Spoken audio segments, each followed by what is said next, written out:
এবারে বিশ্বকাপে সবচেয়ে অবহেলিত দল হিসেবে নিজেদের দাবি করেছে ইরান। যুক্তরাষ্ট্রের কঠোর ভ্রমণ বিধিনিষেধের কারণে ক্ষুব্ধ ইরানি ফুটবল ফেডারেশন বিষয়টি নিয়ে ঘোষণা দিয়েছে ফিফার দ্বারস্থ হওয়ার। তবে যুক্তরাষ্ট্র বলছে নিরাপত্তার প্রশ্নে কোনো আপোষ নয়। মার্কিন নাগরিকদের পাশাপাশি আন্তর্জাতিক দর্শকদের নিরাপত্তা নিশ্চিত করতেই এই পদক্ষেপ। যুক্তরাষ্ট্র ও ইরানের মধ্যকার অস্থিরতা ও সংঘাতের প্রভাবটা পড়েছে বিশ্বকাপের মঞ্চেও। ভিসা জটিলতা থেকে শুরু করে ট্রাভেল, থাকা সহ নানা সমস্যায় ইরান ফুটবল দল। নিরাপত্তা ইস্যু দেখিয়ে যুক্তরাষ্ট্রের সীমান্ত শহর তিজওয়ানায় বানানো হয় ইরানের বিশ্বকাপ বেস ক্যাম্প। সেখান থেকে ম্যাচে অংশ নিয়ে আবার খেলা শেষেই ধরতে হয় ফ্লাইট। রিকভারি টাইমটাও না পাওয়ার অভিযোগ ছিল ইরানের। আয়োজক মার্কিনীদের এমন কঠোর বিধিনিষেধে ক্ষুব্ধ দেশটির ফুটবল ফেডারেশন। নিজেদেরকে এবারের আসরের সবচেয়ে অবহেলিত দল বলছেন ইরানের কোচ।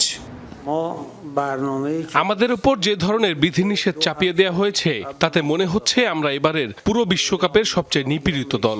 ম্যাচের মাত্র 24 ঘন্টা আগে আমাদের ভেন্যুতে যাওয়ার অনুমতি দেয়া হচ্ছে, আর ম্যাচ শেষ হতেই পাঠিয়ে দেয়া হচ্ছে মেক্সিকোর টিজুয়ানায়। এদিকে এ নিয়ে ফিফার কাছে অভিযোগ করার কথা জানিয়েছে ইরান ফুটবল ফেডারেশন। তবে 2026 ফিফা বিশ্বকাপের জন্য গঠিত হোয়াইট হাউস টাস্ক ফোর্সের নির্বাহী পরিচালক অ্যান্ড্রু জুলিয়ানি বলছেন, সবকিছুই স্বাভাবিক আছে, নিরাপত্তার প্রশ্নে কোনো আপোষ নয়। আমরা এই মুহূর্তে একটি নির্দিষ্ট পরিকল্পনা নিয়ে এগোচ্ছি। সব খেলোয়াড় এবং কোচ ভিসা পেয়েছেন। কিছু কর্মকর্তার ভিসা আটকেছে তাদের ব্যাপারে আপত্তিকর তথ্য থাকায়। আমাদের মূল লক্ষ্য আমেরিকার নাগরিকদের পাশাপাশি এখানে আসা সমস্ত আন্তর্জাতিক দর্শকদের নিরাপত্তা নিশ্চিত করা। তবে পরিস্থিতি পরিবর্তনশীল। বেলজিয়াম ম্যাচের পর সিয়াটলে মিশরের বিপক্ষে ম্যাচের ব্যবস্থা কি হবে তা নিয়ে আমরা আলোচনায় বসবো। আজ দিবাগত রাত 1টায় বেলজিয়ামের বিপক্ষে নিজেদের দ্বিতীয় ম্যাচে মাঠে নামবে ইরান। প্রথম ম্যাচে নিউজিল্যান্ডের বিপক্ষে 2-2 গোলে ড্র করে দেশটি।